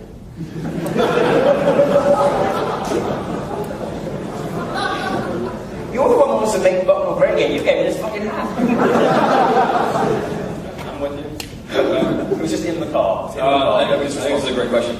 The question says, I'm an actor who is conservative. How does the right win back Hollywood in the culture war? It's become increasingly harder to be an actor. Yeah, I mean, basically you're fucked. Because if you express your political opinions, you'll be blackballed, you won't get the roles you want, you won't get the sex you want, they won't even sell you the house you want. I mean, I used to live in Beverly Hills, and the way that people, buying houses in certain bits of America is a lot more to do with, it's kind of like, when you have in America, in your apartment blocks, you have the Residents Association. They kind of have to okay people before you're allowed to move in. Well, Beverly Hills is a bit like that. Conservative opinions in Hollywood, you won't be able to live in any of the best neighborhoods. you will be shunted into like action or villain roles. I would suggest you either change your profession or change your politics. So I suggest you change your profession. Do something else. Okay. Yeah. You self-identify as gay but think lesbianism is a trend. What's the difference between male homosexuality and female homosexuality? And what gives credence? Well, I'm not entirely persuaded by lesbianism as a concept. I mean, men have been sleeping with men since 2000 BC, but lesbianism is a relatively modern thing. I mean, if it had been happening, Juvenal would have told us, and he didn't. It wasn't really widespread in society until relatively recently, and I think it was... I mean, look, all sexuality is an element of nature and nurture, right? But women's sexuality in particular is malleable, and we know this from the flawed but interesting Kinsey studies and all the stuff that's happened since. We know that women's sexuality is much more malleable, it's much more fluid. Women can go between men and women in male and female relationships in their lifetime in a way that men generally don't. Which has led me to make jokes about, there not really being any actual lesbians, which I do sort of believe. So Julie Bindel, who I dated, debated. Sorry, it's been a very long day. Who I debated in Michigan is a proper lesbian. I mean, you just look at her, you'd know. She's built like a tank. You just know she's got a weed-boned cardigan. You can smell the cat piss. You just know she's obviously never going to have sex with a man. But I think for a lot of women, there's a degree of sort of, I just need a break, I need a change, I want companionship, I'm not so interested in sex. And a lot of these, and I want to move women away from lesbianism because I care about women and I love women, and I don't want them to be subject to the lesbian obesity crisis. The federal government spent $3 million last year working out why lesbians are all fat. I don't want them to fall foul of the lesbian domestic violence epidemic, something I covered in a column last year, which was sensitively titled "Attack of the Killer Dykes." I don't want lesbians in college to fall foul of. Actually, this is an interesting thing for you. The only real rape epidemic on campus. I mean, I've sort of given you the answer. Can anyone guess what it is? Well, if you look at Department of Justice statistics, women who claim they've been sexually assaulted are vastly disproportionately, they report themselves as lesbians. Well, there are only two explanations for this. One, that men are going out and seeking lesbians to rape, which seems unlikely to me, or that lesbians are raping each other left, right, and centre, and that the only consent they give each other is co-signing at the Subaru dealership.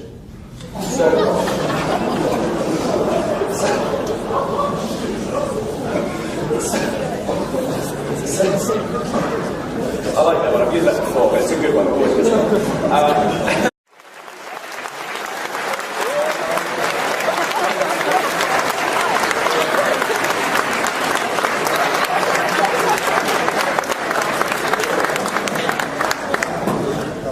I got this great hat, but maybe got one great again. I didn't get time to go to the salon today, so I'll don this at least for a little bit. No, I won't. Thank you for having me. I'm actually going to not only match the $5 donation to the Trump campaign, but I'm going to add a $10 donation to the Yiannopoulos Privilege Grant for underprivileged white boys for every unnecessary heckle. No, I'm just kidding. It's been a bit of a long road in some cases, getting university approval for me to come and speak, and I'm always left wondering why. What it is that is so threatening to the progressive left on American campuses about a gay man with the wrong opinions. And I've come to the conclusion that the quality of debate on the progressive left, as exemplified in academic departments up and down the country, in the pages of Vox and Gawker and BuzzFeed and Mike and all those other despicable places, has reached such intellectual lows that the only way that the left now has to interrogate arguments is on the basis of the identity of the speaker. And because, although I'm a gay man and I like dick, I don't necessarily want the federal government to take 75% of my earnings, even though, gay people are supposed to believe in all of those things, that the left just doesn't really know how to argue with me.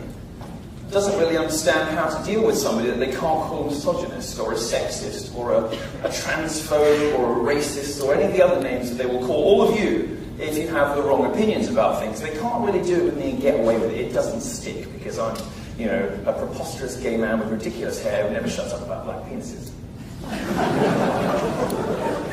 They seem... You read my Twitter, you know. They seem unable to interrogate arguments and to look at facts, and instead they sort of run shrieking into safe spaces anytime a speaker appears on campus who doesn't agree with their point of view. I've come to the decision, though, that it's not necessarily the students that are the problem, although they are, of course, whining babies. It's the faculty. It is your professors. It is institutions that permit this behaviour. The campus radicals in the 60s and 70s were, to their credit, great believers in free speech. They were wrong about everything, but they, to their credit, believed that people should be allowed to be offensive and people should be allowed to challenge the establishment. Their children and their children's children, the social justice warriors of the modern campus, have forgotten this. They've forgotten something interesting. They've forgotten that free speech, but more specifically offensive speech, serves two purposes. One, it keeps us safe. In those countries where people are allowed to offend the ruling classes, and in America that means the liberals who run academia, the newspapers, and university, and the entertainment industry. In countries where you're allowed to be rude about those people, we don't shoot each other over politics. In those countries in the world where you're not allowed to be rude about the ruling establishment, people do shoot each other. But there's another more ironic failure in the left's new hostility to free speech, and it's universally hostile to free speech, whether it's the Black Lives Matter movement or feminists, they're all the same. They don't want to hear it, they want to shriek, they want to yell, they want to shout you down, they want safe spaces, trigger warnings, all this nonsense. And so they've forgotten that free speech, and specifically offensive speech, the right to say things that people above you don't want to hear in a manner in which might offend them, is an engine of progress, but an engine specifically of progressive progress. It is what gave us gay rights and gay marriage. It is what gave women the vote. It is what brought about an end to slavery in this country. And the left has forgotten, it seems, that what got them there in the first place was the right not just to say what you want, but the right to offend people while you do it. Now, I'm going to keep my remarks very brief because I'm being escorted off campus at 8:30 because I'm too dangerous to be allowed to be here for too long. I'm not even allowed to stay on the on-campus hotel. I have moved to somewhere near the penitentiary, which actually I was fine with. They could have saved the hotel bill. They could have just dropped me off at the front door. I would have been fine. It's always been a life ambition of mine to fuck someone on death row. That's about as hard as it gets. You have a Supermax on your doorstep. It's very exciting. I've actually extended my stay by 3 days. I'm not leaving till Monday. I'm going to get straight to Q&A because having a conversation, as I say, we're short on time because I am a threat to student safety because I am a gay man with opinions, so sorry about that. But I want to say just two things before we get into having a conversation, and you can ask me whatever you want about whatever you want, if I think you already have, and we'll get through the questions. The first thing is, it's really important that you remember, as consumers, as customers of this educational establishment, what you're not getting for your money. And this isn't just specific to this university, it's specific to most of them, actually. I was at Rutgers where people smeared themselves with red paint and yelled, "This man preaches hatred." And, you know, the students are just idiots, right? These are just dumb kids who don't know anything. But it made me wonder, what are these kids learning in class? What are they not being exposed to? Well, they're not being exposed to any point of view that challenges their prejudices, and I use the word prejudices advisedly. The problem is with the staff, with the teachers, with the faculty, who are so politically homogenous that they don't even know alternative points of view, let alone want to expose you to them. And the second thing I'll leave you with is just a recapitulation, really, of the importance of offensive speech. I don't really want to come here and talk endlessly about myself as much as I enjoy talking about myself. It is my favourite subject, as anyone who follows me on Twitter will tell you. But the way that my tour is panning out, this dangerous faggot tour, it's a good name, right? is that actually the story of the tour is of what's happening on those tour stops, whether it's protests at Rutgers, whether it's Minnesota air horns. They went to the discount store in Minnesota, and they kind of came with air horns, except some of them didn't work.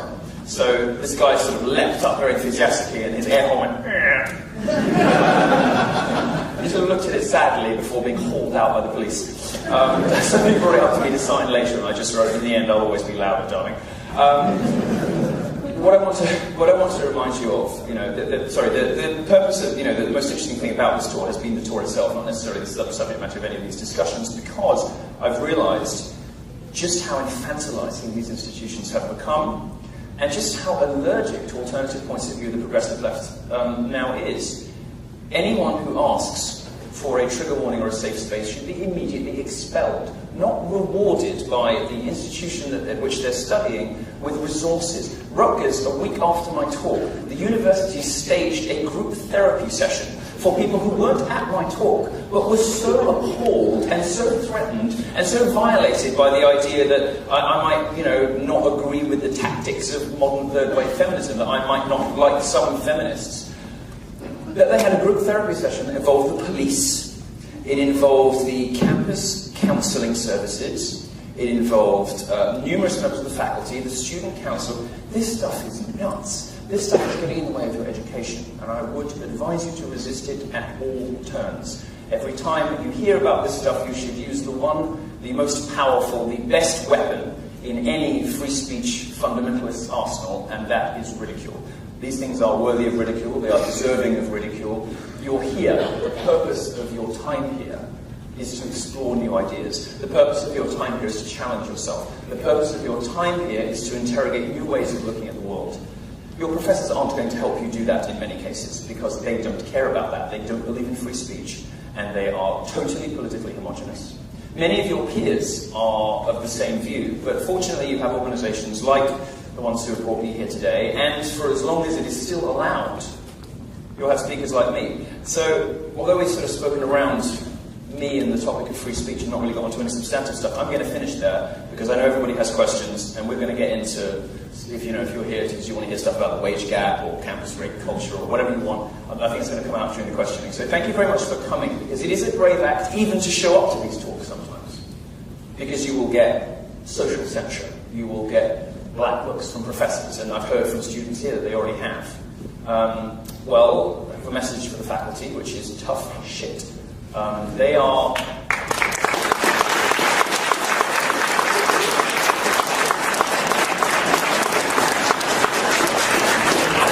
may not like conservatives, they may not like free speech activists, they may be fully down the road of crazy, hateful, bigoted, sexist third-wave intersectional feminism. But they're in the minority, they remain in the minority. The students who believe this on campus are in the minority, and the more the public finds out about this stuff, the more they loathe it. Social justice flew wildly out of control in 2015. 2016 is the year we take common sense and we fight back against it. Events like this are the first wave in that. I'm doing 60 talks this year, horrifying pearl clutches all over campuses. Irony being I'm the only one who has pearls. And this is an important thing for you to show up to. And if you lose friends over this, frankly, they didn't deserve you in the first place. Thank you very much, and let's get on with having a conversation.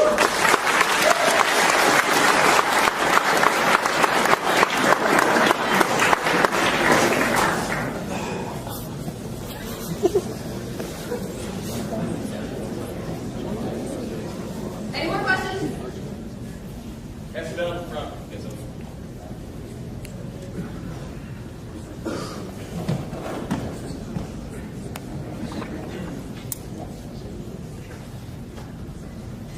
Hello? Good. First one is, why are you so mean? Why am I so mean? I'm lovely. I'm literally the nicest person I know. I don't know whether that says terrible things about my friends, but I'm literally the sweetest person I know. Well, I'm friends with Ben Shapiro, so that makes sense. As I said earlier, it's important not just to say what you believe and to talk about it. I'm sorry. It's not just important to say about what you believe, but in times when it becomes so socially and professionally dangerous to talk about facts.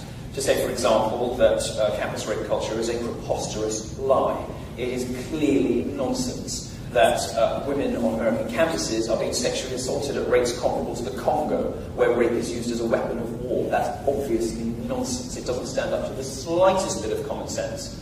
Nor does it stand up to scrutiny when you look into where these studies come from. It's crazy advocacy research. When you live in a world where it's dangerous to say, actually, do you know what? No serious economist takes the wage gap seriously. Women aren't paid differently for the same work as men.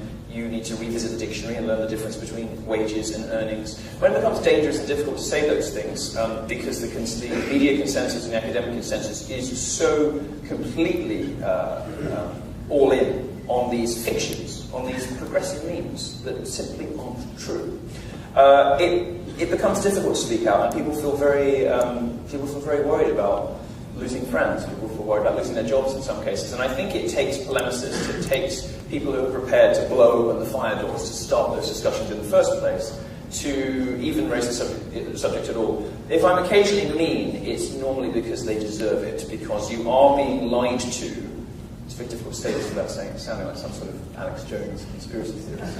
But as somebody who's been worked in the press for many years, you are being lied to knowingly every day by journalists in the press and in the newspapers and on television. They know they're doing it. They do it anyway. They do it because the primary purpose of journalism has stopped being telling the truth, explaining the world as it really is, and has begun to become virtue signaling to their peers about what nice people they are. And this sort of narrative over fact type of journalism, this description of the world as it ought to be, or description of these scary worlds that don't exist, because they sort of tell an important story even if facts aren't right. Well, these things damage the very people they're supposed to help. If you look at all of the rape reporting on campuses, for instance, well, every single one that I've ever heard of has turned out to be fake. UVA, Columbia. As Christina Hofstadter likes to say, they assumed all the assistant professorships and got tenure. Now, these people believe in most, now and their children believe in most of the garbage that is taught in women's studies departments, where people graduate dumber than when they went in. You go on a gender studies course, or a women's studies course, or an Afrocentric history course, or most of these courses, you will come out with less knowledge than you had when you went in. You will be less well equipped to deal with the world, and you'll be more of a baby. I don't understand why parents are paying $50,000 a year to send their children to university to become infantilized. It's remarkable. Well, I've lost track of the question. How can you hate lesbians when you're gay yourself? I don't hate lesbians, I just find them funny. I mean, they are funny. I mean, there's a section of the population that has massive obesity problems, huge domestic violence, they beat the shit out of each other all the time.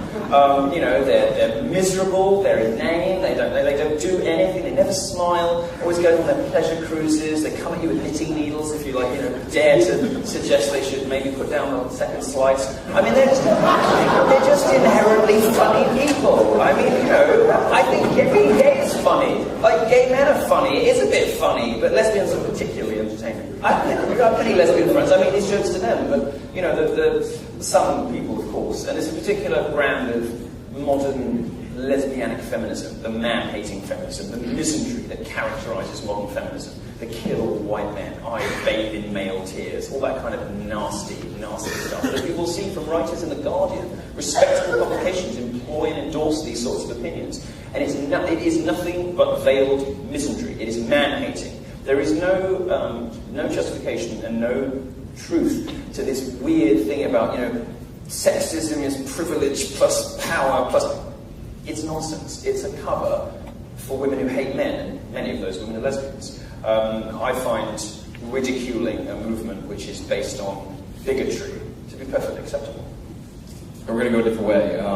How do you keep your hair so fabulous? It's not today because I didn't get to the salon, that's why I was going to wear the hat. I came straight off the plane today. You have to bleach it like 4 times to get it this colour, so my scalp looks like hell. So no, I'm going back down to brunette for those of you who are invested in these things. So. How do you feel about the wage gap between males and females? Well, I think that the wage gap, like rape culture, is, as I said in my sign at the Slot Walk in Los Angeles last year, it's fantasy. And I try not to spend too much of my life talking about make-believe, because I'm no longer a child. Now, I know that young girls like to play with unicorns and pretend that they're princesses, but unfortunately a lot of women have grown up still believing in myths and fantasy, and one of those is the wage gap.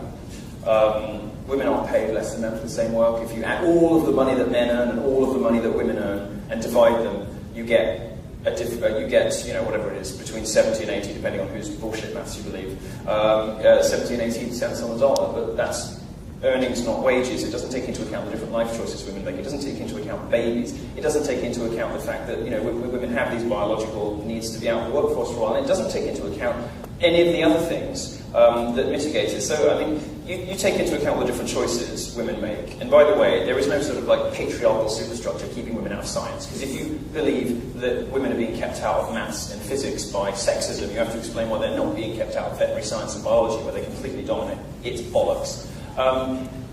When you tell women, if you want to earn more money, change your major, change to engineering, they get very offended. Again, response is, fuck you. If you want a good salary, change your major and change to something that will earn you more money. Very straightforward. Women tend to choose not to, especially, interestingly, in more free, more feminist societies. So you look at Bangladesh, some of the gender splits in science is very often 50-50.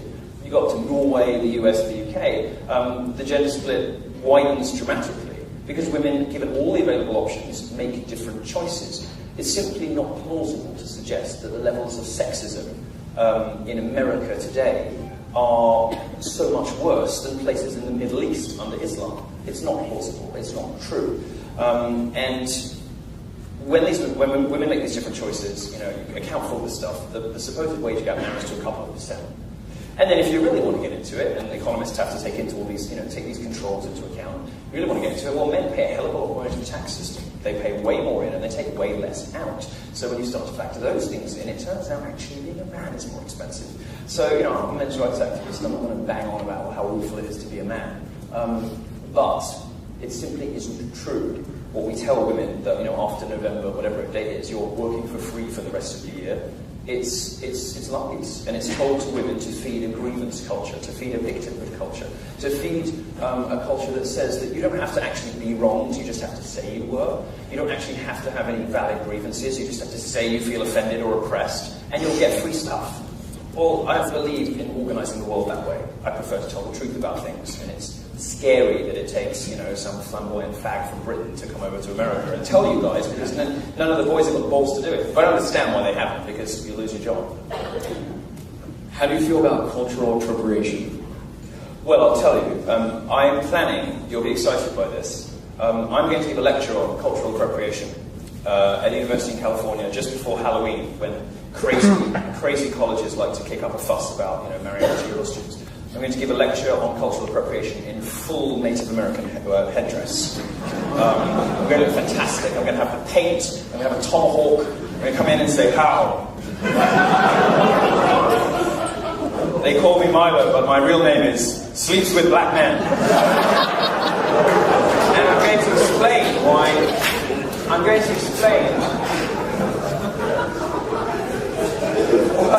why cultural appropriation isn't a form of racism. It's how art works. Throughout history, the innovations, whether it's structural innovations in classical music, artistic influences in painting, or any other kind of cultural influx of people or styles throughout the history of every artistic medium, has always been remixed and reimagined. Picasso did it, Wagner did it, Beethoven did it. To now start to get guilty about this stuff because a liberal has told you that because you have white skin you must somehow be